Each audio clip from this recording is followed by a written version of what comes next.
Hello everybody, and welcome back to a brand new video. In today's video, we'll be talking about the polls that came out yesterday and what they mean, and why they're just so surprising. So, in case you missed it, yesterday, Echelon Insights released some Senate polls, and they were pretty surprising. They were not what I think really anyone was expecting, and they were very, very good for the Democratic Party.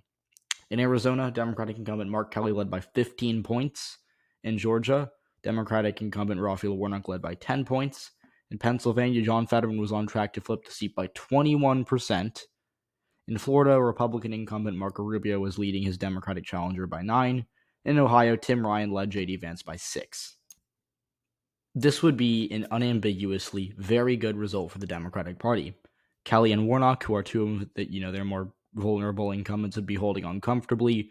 John Fetterman will be winning the Pennsylvania Senate seat, flipping it blue. Tim Ryan will be flipping Ohio blue.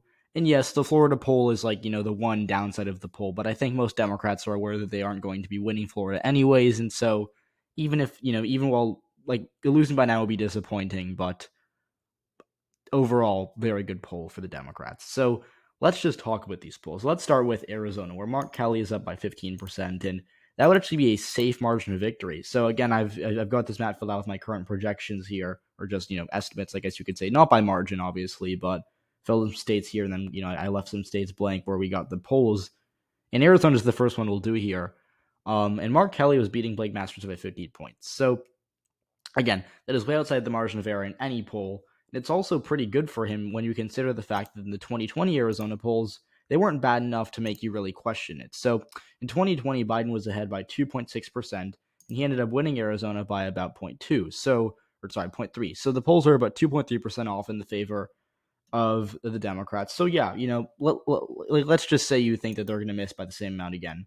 That is nowhere near enough to give Blake Masters a lead, and he's still down by 13 points. So that would be very, very bad for him. And ultimately, when you look at the average right now, the Arizona Senate polls, it's even the other polls when you put them in, it's not enough to really get you any sort of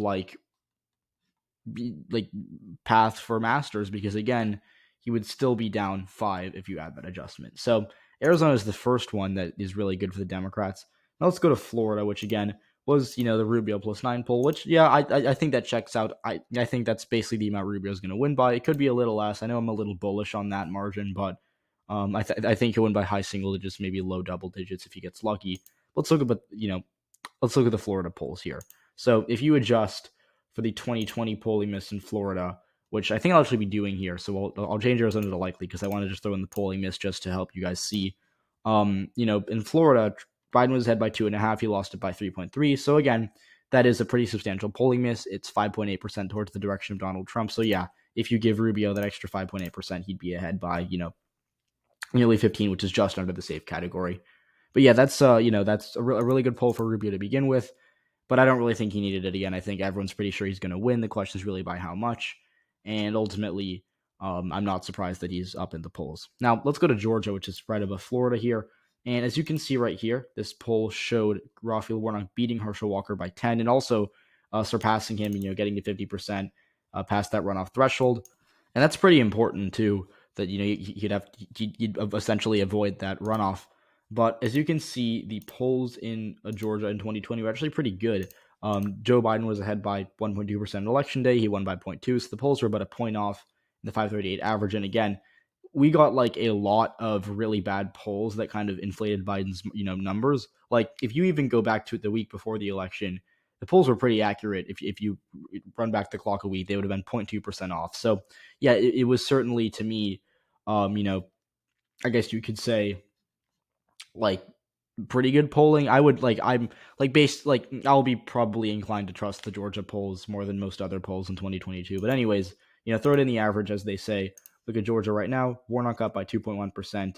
Again, he's ahead in this Echelon Insight poll by 10%. So, again, there's only 1 point polling miss anyways. And, in this poll, he'd be up by 9 if you apply that polling miss. So again, he's Warnock comfortably outside the margin of error in both this poll and in the echelon, or in the average, excuse me. So let's go to Ohio here, where Tim Ryan, J.D. Vance, That race looking like a potential upset. Again, no one really thought that was in play even a few months ago, but now the polls have showed it quite good for Tim Ryan. So let's talk about the Ohio polls, because this is where things get dicey for the Democrats. So as of right now, Tim Ryan's up by 2.5% in the Senate race, and again, that's because in echelon he was up by 6. That kind of boosts his margin. And so let's look at the 2020 Ohio poll. Let's see how much they miss by. Yeah, not good at all. Not good at all. Trump was only up by 0.8% on election day, well within the margin of error, and he won by 8%. So the polls underestimated Trump by 7.2%. So if you apply that, you would get a margin of victory for JD Vance of about 4.5, something close to that. So that would be in the lean Republican column if you apply that to the 538 average. But let's talk about this poll. This poll shows Ryan up by 6. Polls underestimated Trump in Ohio by around 7. So even in the best poll for Tim Ryan, even in the best poll, still behind.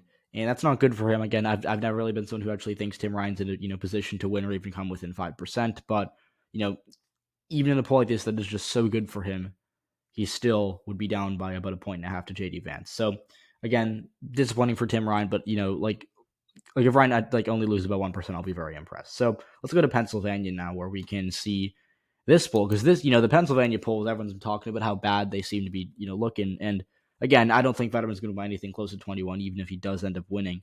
But yeah, he's up by 21 in this poll. Look at the 2020 polling error in the state of Ohio, or the state of Pennsylvania, excuse me. The polls actually weren't atrocious. Again, they weren't particularly good, so it's worth having some level of caution. But Biden was up by 4.7. He won by 1.2, so the polls missed by about 3.5%. Again, you apply that, Fetterman is nowhere close to losing, so that would be safe. Pennsylvania would be a safe margin of victory for John Fetterman. And even if you applied to the average, which again is going to be a lot less, kind of a big margin, Fetterman's up by nearly 11 points again, so he's, really hitting his stride here.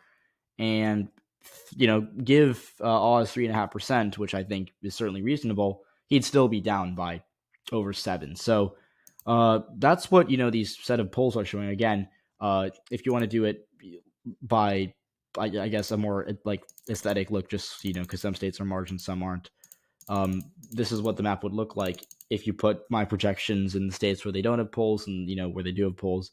But that's pretty impressive when you consider that we've already thrown in a 2020 style polling error, which again I actually don't think will happen. I think the polls will be better in states like Nevada, Arizona, Georgia, North Carolina. I still think they'll be pretty bad in Wisconsin and Ohio, and Pennsylvania is really in the air, or really up in the air. But again, even if you give the biggest polling miss in American history in favor of the GOP, they still in these polls would be behind massively in Pennsylvania, massively in Arizona, pretty substantially in Georgia, and they'd only be winning Ohio by a point. And I actually think that the polls in Ohio are going to miss by a little less this time around. Because remember, I'm still working under the assumption that Vance will take the lead in the polls by election day, and I think he'll end up winning by 6% or something like that. So, that's just my take. But this is what the polls say. Again, Ohio would technically be blue if you're looking at the raw numbers, but again, I wanted to throw in the polling miss from 2020 because again, I think it gives you a lot more insight because some polls look better than others. So, thanks for watching. I hope you enjoyed. I hope you found this video informative. If you did, please leave a like, subscribe to the channel if you haven't already, and I'll see you all in the next one. Bye.